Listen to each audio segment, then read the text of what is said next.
Hey guys, welcome back to the garage and welcome back to Saturday Spotlight. I've been wanting to get these started up again. I usually take the summer off on the spotlights and then start up somewhere around beginning of October.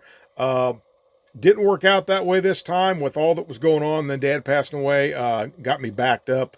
Even backed up on my other projects. But I wanted to get started back on this again. And basically, for those of you who are new to the channel, my Saturday Spotlights basically are I'll pull out some old builds from the past and just put them in the quote-unquote spotlight. And we'll just go over them real quick. I try not to make these videos long. I try to keep these on the shorter side. Just something to share with you that I've done in the past and just kind of share that with you in that light. So I wanted to get into this one. So I say we'll run these every other week through the winter into the spring or until my old builds have been exhausted. So, but we'll deal with that when we get to it. So what do we got in front of us today, guys? This is the 1970 Plymouth Road Runner by Revell. Now this kit, particularly this model, was from the 2000 release. And I believe for the most part, it was new tooling. And I'm not going to say all of it was new tooling, but I'm going to guess a large percentage was because the old GTX they had the GTX on the scoop, had it on the dash, and it had it on the back quarter panel here or on the deck lid, one of the two. And all that is gone, so they've redone that. And the interior panel in this is multi-piece, and the GTX / Superbird from back in the day was just one bucket. So, so just a little bit of history note there. But anyway, the basis for this Roadrunner started back with the GTX in 1982 and so forth. I actually did a video of that. Maybe I'll put a link in the description. You go back and check that one out where I compared the GTX, 1970 GTX and all of its variants, just to the best of my knowledge anyway.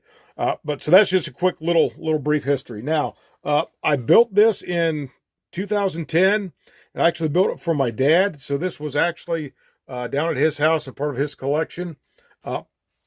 We got to talking and he did a GTX years ago, but it was a Johan and he did it, pretty much the same color because he had a real Roadrunner. He did it in the same fashion as his was. Well, then I got to tell him, say, hey, Dad, they actually have a Roadrunner model kit now with the dust stripe and everything. He said, can you build me one? I said, absolutely. So that's what we did with this one. I tried to get it except for the wheels. And I'll go over that here in a minute. The wheels on it, he did not have the steel wheels and dog dish. He had Steelies on it when he got it, but they was like a Plymouth wheel cover that was on it, pretty much basic. And then he put another style of wheel on it after that. But before I get off on a rabbit trail there. So this actually, I went with the kit wheels. I think it had the Magnum 500 and these, so I went with these Steelies and the dog dish. We always like the look of the dog dish anyway. But for the most part, everything, it was in B5 blue. And for the most part, he said I did a really good job with the appearance that his car actually had. So we're going to pull it in here close. So again, the 1970 Plymouth Road Runner by Revell. Again, the 2000 release. And now I know they have, they released this one again, and it is currently available. I think, I'm sure plenty of places online. I know Hobby Lobby is stocking this one right now. So very, very cool. I've actually got a couple extra ones in the stash to do a couple different ways. But Dad's did have the bench seat. So this came with the bench seat. They give you the bench seat in there. The only thing they kind of messed up on that shifter, which I think that's probably part of the old molds because that dog leg shifter should actually be longer than what it is. That was actually the one for the console car. So, but you got to take some liberties with certain things. But yeah, his was B5 blue, and a little trick that I did with this one, quote unquote, is this license plate here. You can see that. That was the actual number on his, and not only that, this is a photocopy of the actual license plate. I actually have that license plate to this day, and I just had to did a license plate reduction, and that's the actual license plate that he had on his real car. So I did one on the back and one on the front because I believe back in the day here in Ohio, you was required to have a plate on the front and the back, so we put them on there. And we've lost the turn signal lens here somewhere along the way. But nonetheless, again, I did this in 2010, right there.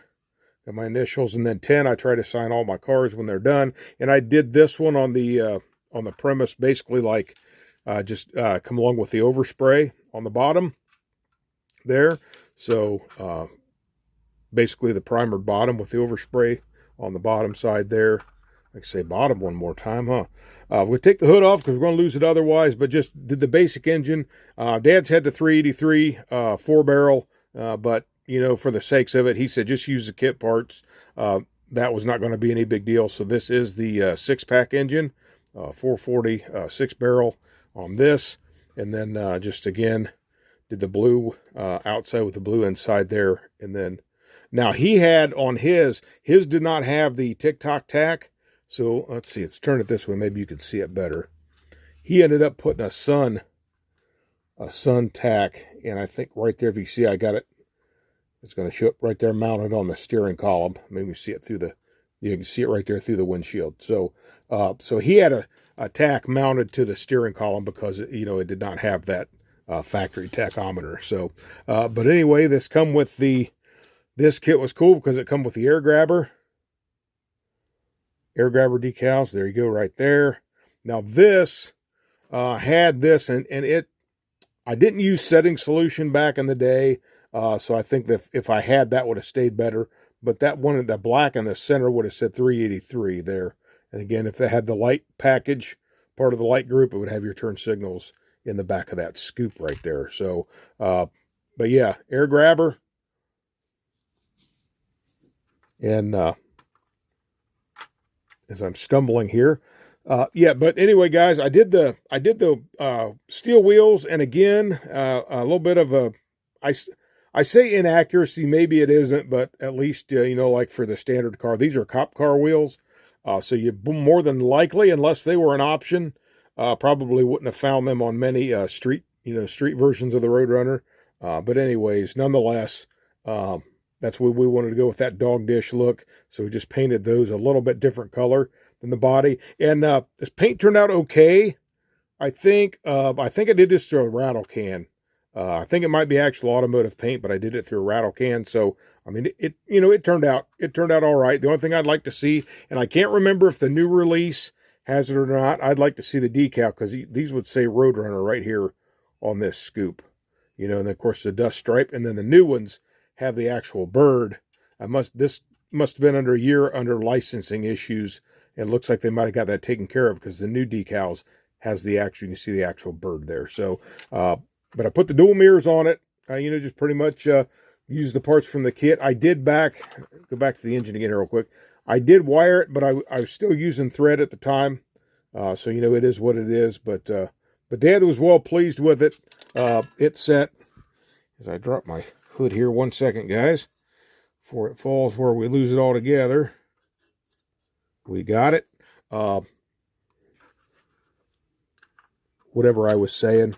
Sorry, guys, it's gone. But anyway, Dad was pleased with it. It sat prominently on his shelf, and he was glad to have it as part of his collection. So I wanted to bring it in real quick there, guys. This is our first episode of Saturday Spotlight, back at it again. Hopefully right on in through the spring, and then we'll again take another pause for the summertime. Or we'll run it until I'm out of past builds to share with you on the channel. So I think that's all I've got for now, guys. I'm trying to keep these short and sweet. So until next time, if you like this video, please give me a like, share, subscribe, and comment.